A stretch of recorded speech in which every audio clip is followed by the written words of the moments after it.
Welcome back to Football Daily, where today we're talking about Manchester United. That's right, the Stay or Go series continues. Now, I have in the past already done a Stay or Go on Manchester United, but it was 18 months ago when Erik Ten Hag first took charge of the club, and so much has changed in that time period. There's so much chat about transfers, both incoming but also outgoings at Manchester United. I thought I'd weigh in. So today, we've got keep, we've got sell, we've got loan, we've got contract exit, we've got the entire squad in front of us. You know the score by now.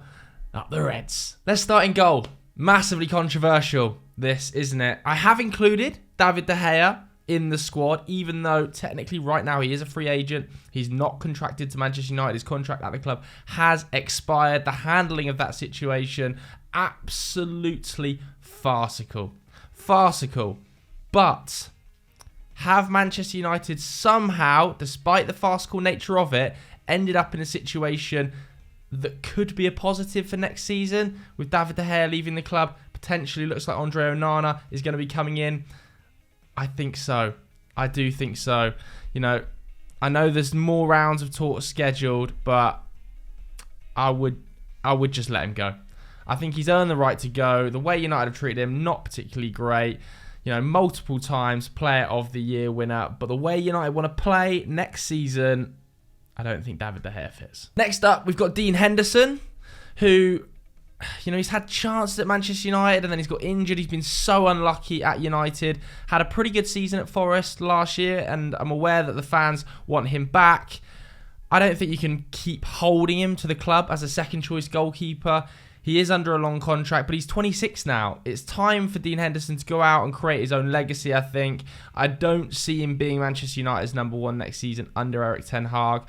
I think the fact they're trying to sign Onana signals that you can get a good fee for him. 25, 30 million pounds would be fantastic. Would cover an awful lot of that Onana money.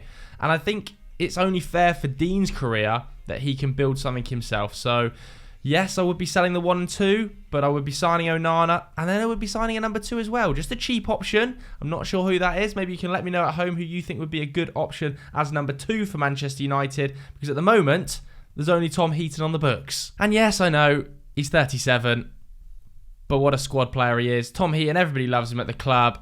Let's just keep him. Moving on to the right backs, and I think this is quite a simple one. I would keep both Aaron Wan-Bissaka and Dalot. They both offer different positives to Manchester United. Obviously, Aaron Wan-Bissaka, the better defender, really, really good in 1v1 situations, improved massively in the second half of the season last year. And Diogo Dalot, who's just signed that new contract, of course, long-termer until 2027. Definitely better going forward. I still think his game can improve all round. He's probably the more well-rounded right back, but Wan-Bissaka offers something different. I think it's an all right balance, having those two as your right backs. And Manchester United have so many other issues. I don't necessarily think the right back zone is something I would be prioritising this summer. I would, however, be looking at Brandon Williams, probably as a sale at this stage. Obviously, he stayed at the club last year after being on loan at Norwich the season before. He's had injury problems, and I think it's probably time for United to try and get a small fee for him, and for, again, a little bit like Dean Henderson, him to go and carve out his own career path away from Manchester United. Into the centre-backs, and there's quite a few on the books. Let's start with Victor Lindelof, who I would definitely be keeping. I think he's Man United's third best centre-back, and I personally feel like some of his performances under Ollie, alongside Harry Maguire, have overshadowed actually how good of a defender Victor Lindelof is. I think he's been caught up in that sort of meme banter at times, when he's a really good passer of the ball. I think he was averaging a 94% pass accuracy last season at about 70 passes a game. Really good cross-field spreader of the ball. I think he's a fine third choice, Victor Lindelof. I really do. And I think that proved towards the back end of the season last year when he was playing alongside Luke Shaw. He looked great in there. He really is a good backup. No way I would be selling Victor Lindelof. I would be, though, selling Eric Bailly. Not a great season on loan at Marseille last year, was it? I think it was just 5 starts in Ligue 1. Didn't really take that opportunity, and I don't think they're going to try and make that move permanent. I think it might be difficult to find a suitor for him. Now, Man United paid, I think, about 30 million, so not cheap, big losses, but a player that simply has to be moved on this summer. We've also got Harry Maguire in there at the moment. I think Harry Maguire has to go in the sell for now, more so for his own career than Manchester United. Like, Manchester United, as a fan, I would actually be fine with Harry Maguire being the 4th choice centre-back at the club. Yes, he's prone to an error and he's not the most mobile and he's probably not the best in a high line. But as a 4th choice centre-back, Harry Maguire at the club, absolutely fine. Absolutely fine. Like, he's a good passer of the ball, very strong in the air, good option off the bench if you're winning by a narrow margin and you need to put another out-and-out defender on the pitch in the last few minutes to shore up the game. Fine as a 4th choice. But for his career, for his England career, I think he needs to move. He's not going to start an awful lot of games next season. I think it was just 9 Premier League starts last season. He will be the 4th choice. So for his own sort of personal career, I think he probably does need to leave the club. I don't see him starting an awful lot more games than he started last season, and that was the lowest of his career by some way. Obviously, you would keep Licha and you keep Rafa Varane, the starting partnership. Rafa Varane does have his injury problems, but still, I think it was 25 plus starts last season. Lisandro Martinez, the best centre-back at the club, massively important for how we want to play this coming season, you would think, given the new midfield setup that includes Mount. Not an awful lot of game control in there, and that's what Martinez offers. Fantastic progressor of the ball with his passing, so aggressive. He is the key to the back line, so he's obviously being kept. And then you've got Teden Mengi, haven't you? I would probably loan him. Still only young, still only 21. He's just had such a bad time with injuries. Obviously, he was injured mid-season in that kind of trip we took to Spain. He's previously injured at the start of the season before that as well. You know, his loan spell at Birmingham was hit by injuries. He just needs to try and find a consistent run of form where he's not injured. He's under contract to 2025 as well, so you can afford to get him another loan. I think that's the option. Moving into the left backs, you've got Luke Shaw, an obvious keep. I think he's actually one of Manchester United's best players. I actually think Luke Shaw is pretty massively underrated in the football community. Super intelligent, super physical. Did a job at centre-back at times for United last year, but also awesome on the overlap. Decent dead ball delivery, good chance creator. He is a fantastic left-back, Luke Shaw. Fantastic left-back, and I don't think it's talked about enough. Alex Telles, a definite sell. Didn't work for him last year. There are talks that he supposedly could be in for a move to Turkey. I could see that happening, that sort of level of Fenerbahce. I think United get any fee for him, they'll be pretty happy. Terrell Malacia, obviously going to be in the keep. Again, it's a nice little balance, those two. Malacia is very aggressive. Not quite the finished product, not polished in the final third. Certainly not as good all-round on the ball as Luke Shaw, but he's very young, he's very raw, and there's definitely something there. I love the way he plays off the ball against attackers when he's defending. When he's right up against them, smashing into tackles, setting the energy, setting the tone. That's when Malacia is at his best, so he's a definite keep. Next up, we've got Alvaro Fernandez, who's also a left back. He's more of a left wing back, really. He was utilised heavily as a left wing back anyway last year at Preston, where he won their Young Player of the Year award. He's definitely going to be a loan, one for the future. Manchester United should really be thinking about getting him a solid Championship loan, bringing him back, and if he's not going to be a member of the first team, then looking to capitalise for a fee. In the same way Manchester City have, in the same way Chelsea do, if a player is not going to be a key member of the first team and he is young enough to warrant a big fee and warrant interest, you've got to look to sell him with a buyback clause and get a good fee for him. None of this 700k nonsense, but for now, I think another loan move's in order. Into the midfield, we can smash Casemiro straight in the keep.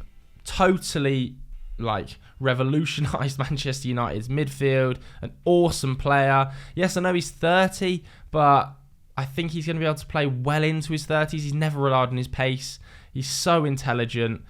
Actually, really good ball striker as well. He's a real threat from set pieces and the edge of the area. Creates nice little dinked balls into the wide areas as well when you're pressing teams high. I mean, I'm just in love with him. Two players that are very interesting up next. You've got Scott McTominay and you've got Fred. Now, Fred's into the final year of his contract. He's 30. I think this is a sell. I think it was just 12 starts last season 1,200 minutes, not an awful lot of football in the Premier League for Fred. Fulham supposedly very interested in him to the tune of about 15 to 20 million pounds. I think if Man United can get 20 million pounds for Fred from Fulham at 30 with a year left on his contract, it would be a really good sale. You know, you've seen Granit Xhaka go to Leverkusen for, I think it's 21 million pounds. I think if you can get anywhere around that fee, given that Xhaka's coming off the back of an exceptional season and Fred's coming off the back of a poor season, you'd be very, very happy. So he would be in my sell column. Another midfielder that is a potential sell is Scott McTominay. But I do think if you sell McTominay, you know, he's a lot younger than Fred, but he probably commands a higher fee. I think you are a little bit short of midfield, genuine midfield options. Like, you've got Casemiro, obviously Mount, let's just stick him straight in there. Kind of going to play a hybrid 8 role this season. He's just joined the club, so he's obviously being kept. Eriksen is also potentially going to play in a midfield role, isn't he? Hybrid 8, hybrid 10, very similar to Mason Mount. So if you have those two and Casemiro, I feel like you don't really have anyone that can at least offer a body in the defensive midfield role. And that's probably Scott McTominay. I do think, though, if you sold Fred, you end up seeing a player like an Amrabat come through the door. I don't think they'll be too keen to go down on midfield numbers.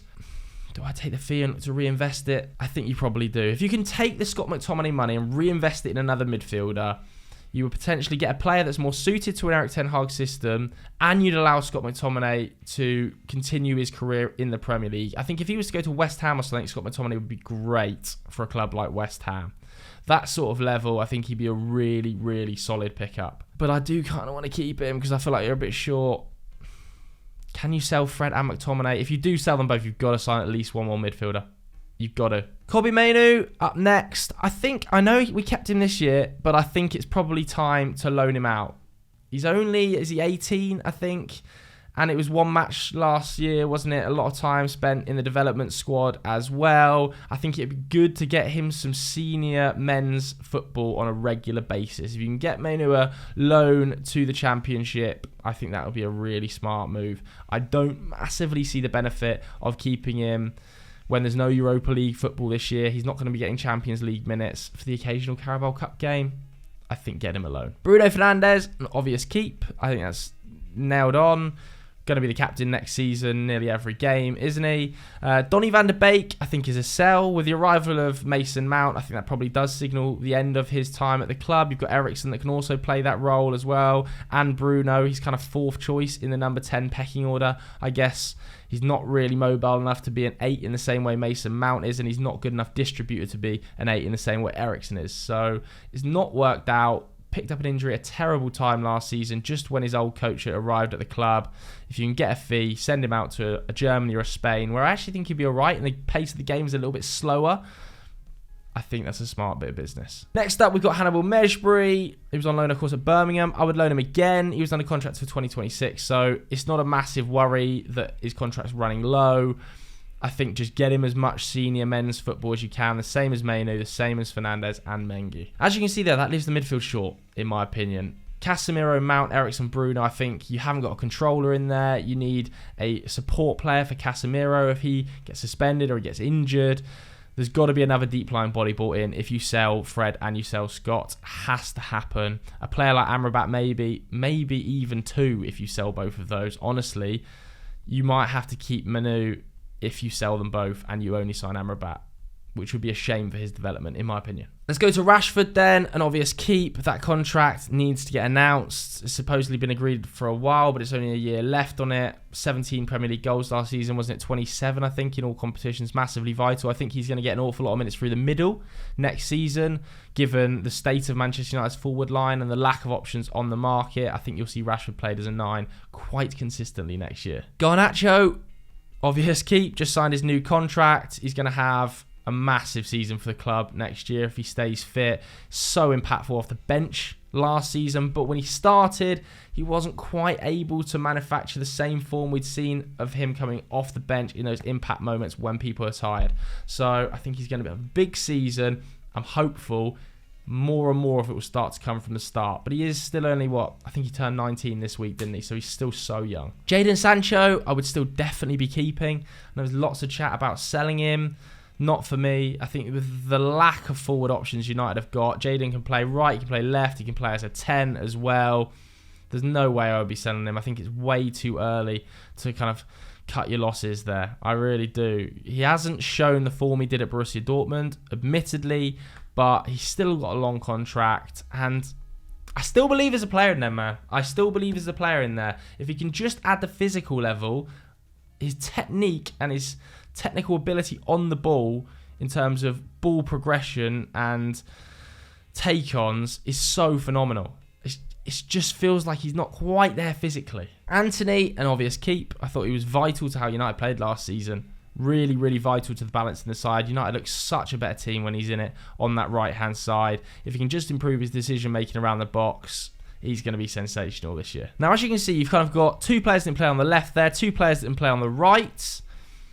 That leaves 5 players down here. I think Shola could definitely do with a loan, move away from the club. He hasn't had one yet, and that would be... Actually, he has, hasn't he? Second half of last season, he was at Bolton. So maybe another loan move like that. I think Anthony Elanga is probably going to go in my sell column. He's only 21, and his work rate off the ball is phenomenal, and I feel like he's a definite sellable asset. There's been heavy interest from the clubs in Germany, like Borussia Dortmund, RB Leipzig. I think that would probably be a smart bit of business. Sell him to one of those clubs. See if you can get a buyback clause or a sell-on percentage, because there is every chance Anthony Elanga goes on to be very, very good. He hasn't kind of shown it post Ralph Rangnick, where he broke through into the side and was just blockbuster off the ball, so aggressive, so fast, good finisher. Since Rangnick's gone and Erik ten Hag's come in and he wants a slightly more technical level of player, hasn't really suited Anthony Elanga's game. So I would probably sell him and look to get some clauses in. Facundo Pellistri actually was explosive, man, at times when he came on and had real impacts in games in the Europa League, but only 64 minutes of Premier League football. To me, signals he needs a loan move. Again, I just don't really see the value of him coming in and playing one game in every 25, having impacts for the development side. I think I would rather see him get senior minutes at a top club, because there will be very, very interested clubs here for Pellistri. I think even Premier League sides might be interested in his signature. The same for Ahmad. Like, Ahmad had such a breakthrough season last year at Sunderland. He was sensational. I would look at both him and Pellistri in pre-season, but if they're not going to get any minutes ahead of these 4, then I think it might just be smart to loan them back out. I'm going to say keep Ahmad for now, just because he had such a breakthrough season last year at Sunderland. I want to see what he does in pre-season. But for Pellistri, I think it's only fair he gets senior minutes at a men's level. He hasn't had them yet, really, since he arrived at Manchester United, and it's been, 2 years now? So I think that would be the right decision. As for Anthony Martial, I mean, at this stage, he actually has to be kept because you have no strikers on the books. Like, if you have Martial in sale, and I think Man United would probably be open to offers, if we're all honest, there's not a single striker on the books. Like, 0. You've got Charlie McNeil, who can potentially step up from the 21s, but not ready. You've kind of got to keep Martial, unless an offer comes in for him of like 20 mil. The forward line needs work. So there we can see my keep, sell, loan, contract exit for Manchester United. There's a few that kind of could change. I wouldn't care if Maguire was kept. I think he's a fine 4th choice. I think Scott McTominay also offers an option in the midfield and should be kept unless there's a replacement signed. Martial as well. I think big question marks over him. If a forward is signed, he should really be leaving the club. And David De Gea, I know he's going to come back to the table for talks, but unless those talks end in him being number 2, I would let him go. Manchester United fans, I want to hear from you guys at home. What did you think of my tier list? Let me know in the comments below. If you enjoyed this video, hit the like button. Go and watch all of my other Stay or Go series. I recently did one with Ange Postecoglou. Thanks very much for watching. We'll see you later.